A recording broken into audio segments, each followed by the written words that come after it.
This is the luxury world. Get inspired with us today and tomorrow. Entering a Rolex boutique and inquiring about a Daytona often produces the same reaction as someone trying to access a VIP area with a counterfeit pass. The watch might be present, tucked away in the vault, but it is not available for just anyone.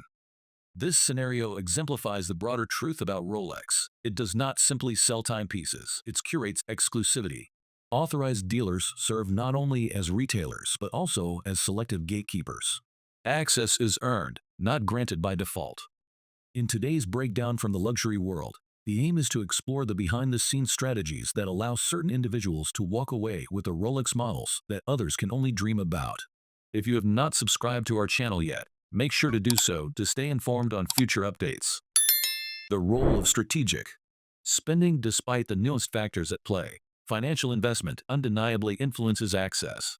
In the realm of Rolex, capital speaks volumes.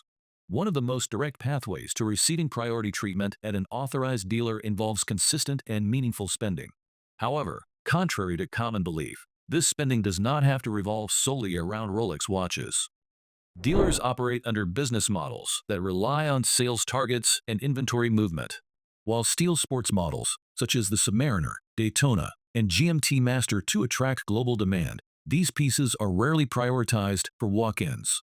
Instead, many high-spending clients initially build credibility by purchasing items the boutique genuinely needs to sell: diamond jewelry, solid gold models, or watches from lesser-known brands that remain untouched for months. This approach can be understood as a strategic alignment. By helping a dealer offload stagnant inventory, a client positions themselves as an ally to the business rather than just another collector chasing hype. It's comparable to ordering an unpopular menu item at a restaurant, not because it's the favorite, but because it helps balance the kitchen's operations. Importantly, this spending does not need to be a one-time event. It should be viewed as an ongoing effort, calculated, long-term investment in a mutually beneficial relationship. The purchase history becomes a silent resume. Clients who gradually build this profile, without aggressively pushing for a sports model after their first visit, are far more likely to be remembered when desirable inventory becomes available. Yet, a dose of realism is essential. In a world where some individuals spend hundreds of thousands on jewelry and timepieces with casual ease, there will always be another buyer with deeper pockets. Rather than discouragement, this should inspire a grounded perspective. In the Rolex hierarchy, the climb is steep, but every thoughtful step upward brings increased visibility and credibility. The higher one ascends, the more likely the doors will open discreetly and decisively. The long game of authentic engagement. While spending time accelerates the journey, it is not the only route to success. Many individuals have secured elusive Rolex models through authentic and sustained interpersonal relationships with dealer staff. Unlike those who storm into boutiques with spreadsheets and demands, these buyers adopt a softer, more personable approach. They make repeat visits, speak with courtesy, and treat staff as individuals rather than gatekeepers. Instead of bombarding employees with repeated inquiries about Daytona availability, the conversation may revolve around local dining recommendations, recent travel, or a new film. These exchanges aren't superficial tactics, they are the groundwork for trust. In an environment saturated with transactional behavior, authentic rapport is increasingly rare. The absence of pressure, combined with a consistent and positive presence, leaves a lasting impression. Over time, the staff no longer sees just another enthusiast vying for a Pepsi or Hulk. They recognize someone who contributes to a pleasant working atmosphere. There are numerous accounts of buyers who never made exorbitant purchases yet received the call for a high-demand model simply because they were respectful, consistent, and enjoyable to interact with. Trust cultivated through casual, genuine engagement can sometimes achieve what money alone cannot. It must be acknowledged that most sales staff understand the underlying motivations of such friendliness. However, there remains a vital distinction between being respectfully transparent about one's interest in a specific model and becoming overbearing. Buyers who clearly state their aspirations while maintaining grace and patience create a different kind of relationship, one grounded not in desperation, but in mutual respect. The power of narrative. Beyond spending and relationships, there exists a third, less discussed pathway: the compelling personal story. Some individuals receive allocations not because of how much they have spent or how often they visit, but because they bring meaning to the watch itself.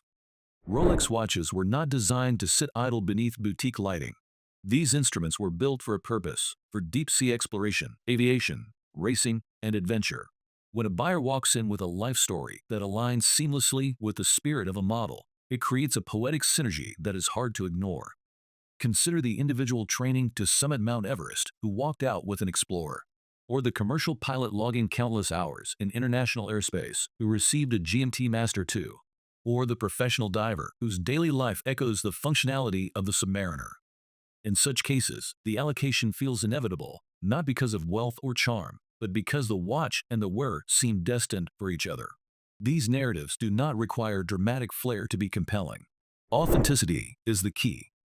Authorized dealers are not merely moving inventory, they are guardians of a legacy. When a buyer's life authentically reflects that legacy, it strengthens the brand's narrative. This kind of allocation is not immune to skepticism. Some may be tempted to embellish their experiences, turning weekend hikes into summit attempts or implying a career in aviation after booking multiple flights. However, seasoned boutique staff are adept at detecting fabricated tales. The storytelling must feel genuine because if the vibe is off, the entire opportunity dissolves. When the story rings true, it creates a moment that transcends commerce.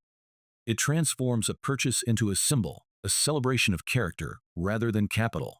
In a marketplace crowded with aspirational buyers and flippers, nothing stands out more than someone who embodies the watch's original purpose. That, in many ways, is the ultimate expression of luxury, when the product feels less like a possession and more like a natural extension of the individual.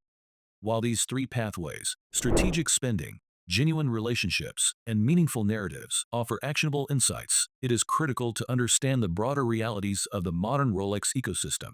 The brand's meteoric rise in visibility has attracted not only collectors and enthusiasts, but also opportunistic flippers and speculators.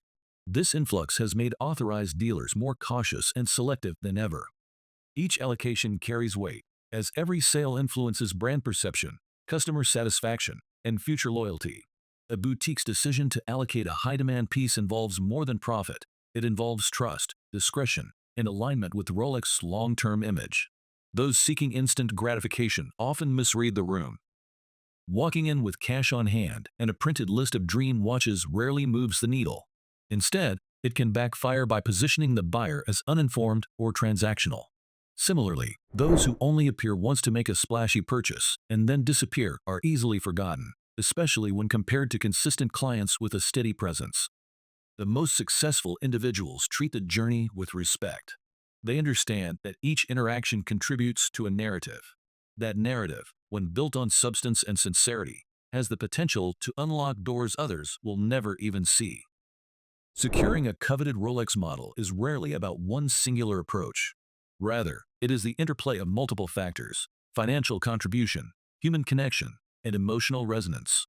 In a landscape where demand far exceeds supply, those who understand the game beyond surface-level expectations are the ones most likely to succeed. Some buyers ascend through strategic and repeated purchases, becoming valuable clients in the eyes of their boutique. Others gain access through kindness, patience, and meaningful rapport, becoming memorable presences within the retail space. And a select few earn their spot with nothing more than an honest, compelling life story that gives the watch a sense of destiny. The most effective strategy is a blend of self-awareness, consistency, and authenticity. Share your thoughts on the Rolex strategies discussed in this video by leaving a comment below and giving it a like. Don't forget to subscribe to Luxury World for continued coverage and expert insights into the evolving landscape of high-end timepieces.